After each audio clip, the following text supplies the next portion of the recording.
From New York to California, voters made their voices heard. Hi, everyone. I'm Tram Mai.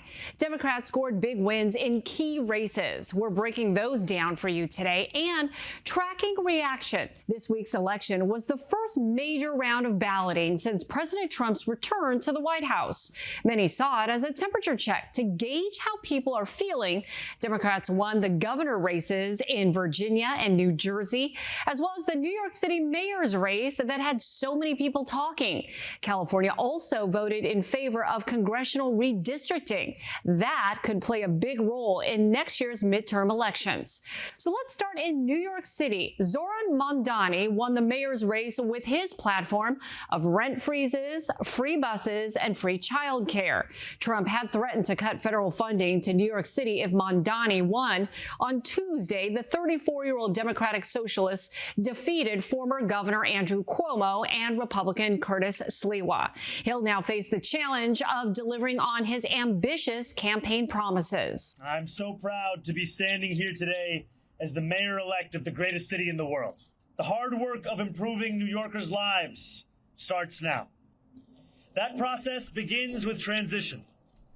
In the coming months, I and my team will build a city hall capable of delivering on the promises of this campaign.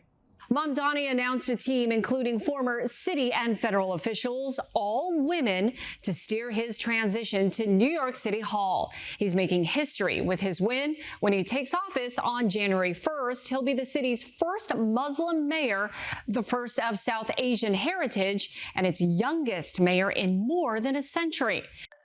In New Jersey, Congresswoman Mikey Sherrill became the state's first female Democratic governor. She's a former Navy helicopter pilot and four-term member of Congress. She defeated Republican Jack Ciattarelli, who was endorsed by President Trump.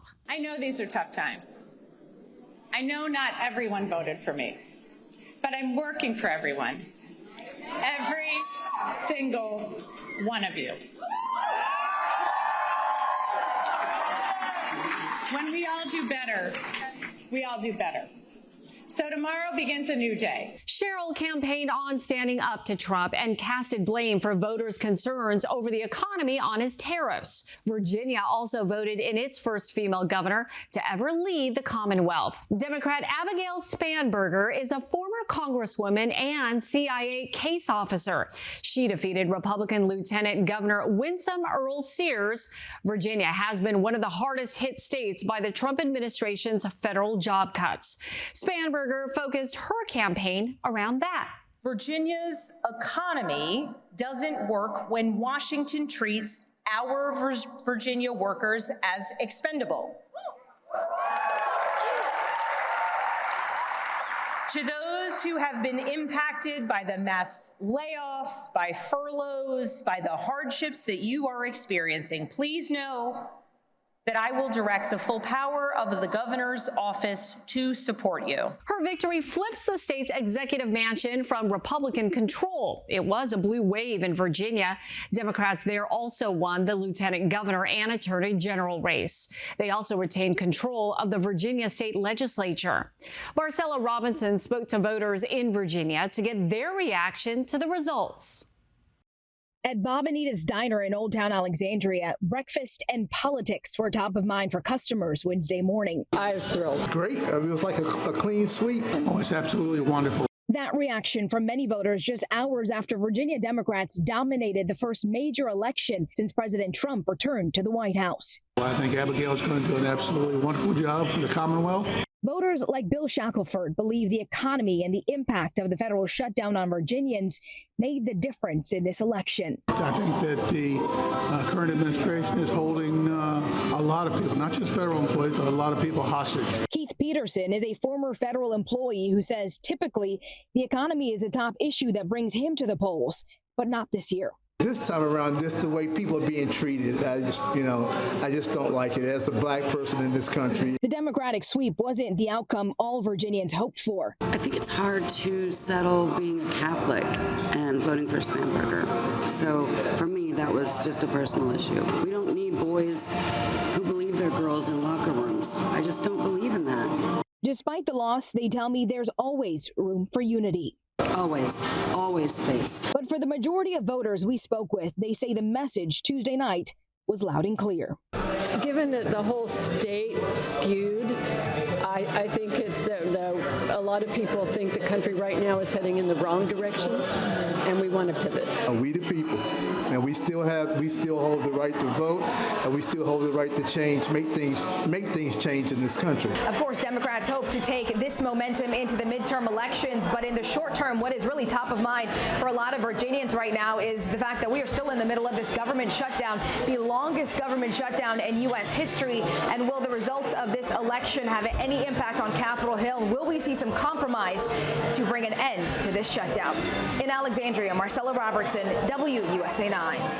President Trump addressed the results and said the government shutdown was a factor for the Republican losses. Last night, it was not expected to be a victory. It was very Democrat-heavy, but I don't think it was good for Republicans. I don't think it was good. I'm not sure it was good for anybody. But we had an interesting evening, and we learned a lot. And I think if you read the pollsters, the shutdown was a big factor, negative for the Republicans. And that was a big factor. And they say that I wasn't on the ballot was the biggest factor. But I don't know about that, but I was honored that they said that. The government shutdown started back on October 1st and is now the longest in U.S. history. In California, voters approved a measure to redraw congressional districts. It gives Democrats an edge and counters Trump-backed Republican moves in states like Texas. Becca Hauberger has more on Prop 50 and what its passage means for California. Here at the California Democratic Party headquarters in Sacramento, Governor Gavin Newsom spoke about an hour after polls closed Tuesday night. He called the passage of Prop 50 a win for Democrats. He says it shows the Democratic Party is now on its toes, not on its heels, not only here in California, but for many races Democrats won across the nation Tuesday night. He then quickly pivoted to criticizing President Donald Trump, saying Trump promised to make us healthier and wealthier, and instead Americans are sicker and poorer. He said President Trump is systematically trying to suppress free speech and free and fair elections. And he said Trump didn't anticipate California pushing back so aggressively with Prop 50, calling the ballot measure campaign a 90-day sprint. He said President Trump poked the bear and the bear roared. Now he's calling on other states to step up, as he says California did. We need the state of Virginia. We need the state of Maryland. We need our friends in New York and Illinois and Colorado. We need to see other states with their remarkable leaders that have been doing remarkable things meet this moment head on as well to recognize what we're up against in 2026.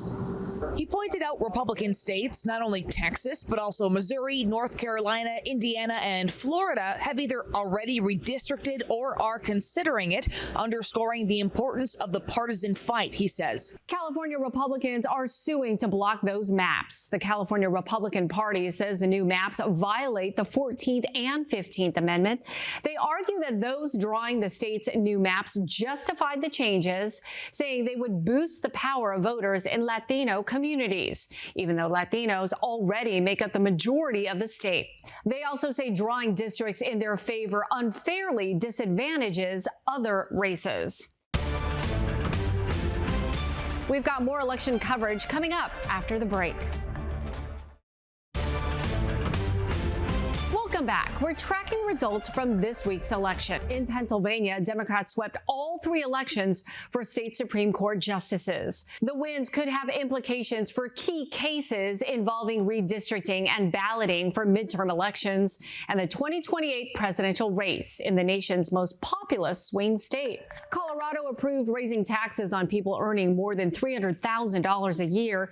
It's fund-free meals for all public school students in the state. The economy, jobs, and the cost of living were top concerns for voters in this election. That's according to a poll from the Associated Press of thousands of voters in states with key races. Lindley Sanders breaks it down. Economic worries were the dominant concern for Tuesday's elections, according to preliminary findings from the AP voter poll. While President Donald Trump has tried to highlight his efforts to deport immigrants in the country illegally, few voters saw immigration as a top concern for the places where they live. In a positive sign for Democrats, they performed well among some groups that shifted towards Trump in last year's election. For instance, the vast majority of young voters supported Zohran Mamdani in New York City, and the Democratic candidates for governor in New Jersey and Virginia also performed well with this group. There was also a high level of discontent about America's direction as a country in several states. That's a sign that many voters aren't reassured by Trump's return to the White House, also a promising signal for Democrats who are looking to win back some of the voters who went to Trump last year. This is all according to the AP voter poll, a survey of more than 17,000 voters in California, New Jersey, New York City, and Virginia. We're hearing reaction from both sides of the aisle on Capitol Hill. House Speaker Mike Johnson said there were no surprises in the election results. What happened last night was blue states and blue cities voted blue. We all saw that coming.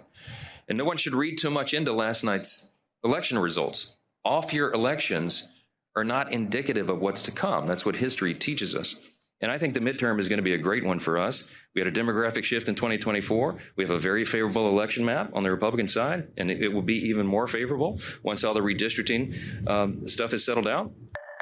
Meanwhile, Democrats in Congress say they're now feeling momentum heading into the midterms next November. As candidates across the country, up and down the ballot, decisively defeated MAGA Republicans in an extraordinary rejection of the extremism that the American people have been experiencing since day one of Donald Trump's presidency, and an embrace of the Democratic vision to make life better for everyday Americans. Democrats have all of the momentum in the world. Republicans woke up this morning and realized that they are no longer in a 2024 electoral environment. That's over.